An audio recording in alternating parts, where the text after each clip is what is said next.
How can I more deliberately and effectively get into the receptive mode?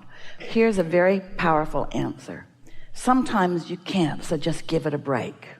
Sometimes something's happened and you just feel negative emotion, and the harder you try, the worse it gets.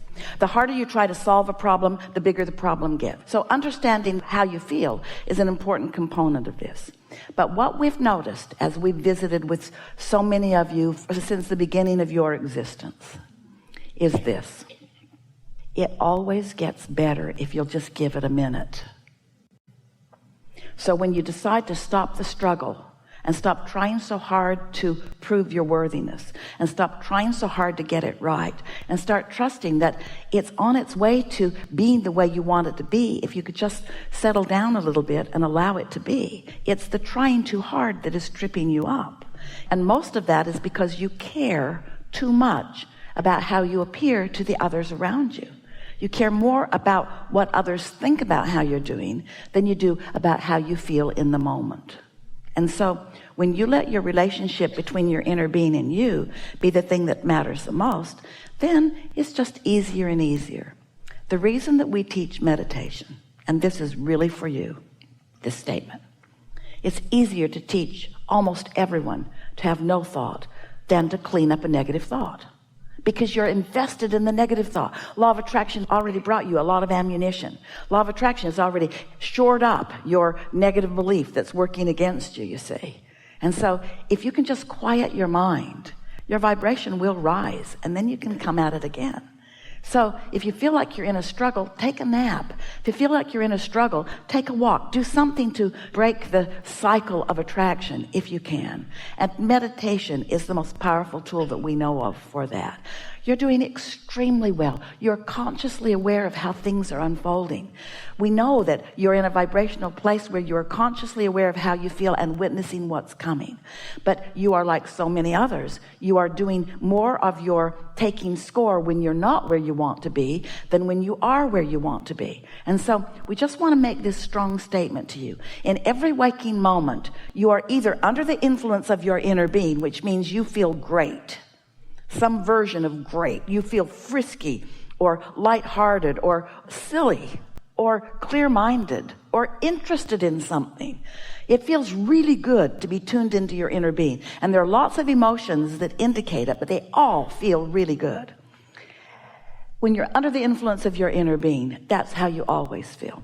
Or you could be under the influence of something else. And so if you'll just stop and ask yourself when a strong emotion is within you, especially if it's a strong negative emotion, what influence am I under? And you acknowledge, oh, wait a minute. Don't beat up on yourself, because it's just fine. Just acknowledge that when you're under the influence of something other than your inner being, you don't feel so good. And these are the most powerful words that we will ever speak to anyone. These are the words that we want you to take away from this gathering, if you feel like it, and always understand that this is the essence of everything that we teach here. Your singular work is to calibrate yourself to the frequency of your source. That's your singular work. Calibrate yourself to the frequency of your source. Is there another way of saying that, Abraham? Yeah. Your singular work is to get happy. Your singular work is to feel good. Because all the other stuff, you've done it without even needing to know that you were doing it. You were born into contrast. Contrast gave you data and information. You filled your vortex full of all kinds of things that you want. Step 1 and step 2 have already happened. Your singular work is to calibrate yourself to the frequency of your source, which means your singular work is to feel as good as you can feel whenever you're focused upon it. But the question that you're asking is, but when I don't feel good, how do I go about that calibration? And we say, that's really what you've got to figure out how to do. Because when you know you're out of sorts and you're determined that you're going to get lined up, usually you make it worse because you're trying too hard. And why? Because you're aware that you're not where you want to be and trying to push where you don't want to be away from you. Can you feel it? Yeah. Yeah. Just take it easier.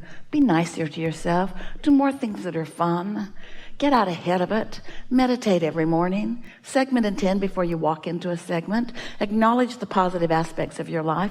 Count your blessings. Make lists of positive aspects. Look for reasons to feel good. And if you start early enough in the day before reasons that you don't feel good have shown themselves to you, then you're off on the right foot, so to speak. And then just stay after that until before you know it, you're just feeling good mostly. Not always, not ever always. You're human, here to sift and sort and launch new rockets of desire. Just stop beating up on yourself when you're in step 1. Let it be a step 5 moment. Oh, contrast.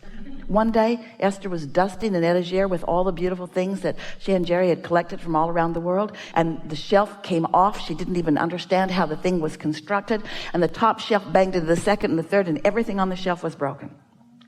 Jerry's in another room, and he can hear it, and he says, stand still, because he knows Esther has no shoes on.